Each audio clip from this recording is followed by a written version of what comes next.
நம்ம ரஜினி சாருக்கு நடுவுல ஒரு சில படங்கள் பெருசாக கை கொடுக்கல. சன் பிக்சர்ஸ் தயாரிப்பாளர் நெல்சன் இயக்கி அவர் நடித்த 2023ஆம் வருடம் வெளியான ஜெயிலர் படம் அவருக்கு மிகவும் கை கொடுத்தது அப்படின்னே சொல்லலாம். இந்த படம் பாத்தீங்கன்னா சூப்பர் ஹிட் ஆச்சு.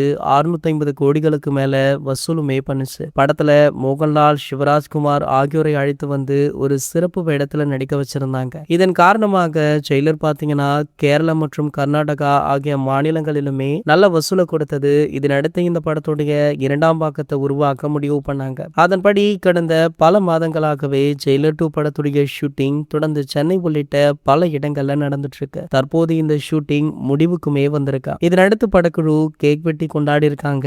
இது தொடர்பான புகைப்படங்களை படக்குழுவே சோசியல் மீடியாக்கள்ல வெளியிட்டு ஷேர் பண்ணிட்டும் இருக்காங்க. இதெல்லாம் ஒரு பக்கம் இருக்க, இதுவரைக்குமே இந்த படத்துல இருந்து படம் ஆரம்பிக்கும் போது ஒரு ப்ரோமோ ஒன்றை வெளியிட்டாங்க. அதன் பின்னர் அப்டேட் அப்படின்னு சொல்லிக் கொள்ளும்படி பெரிதாக எதுவுமே வெளியாகல.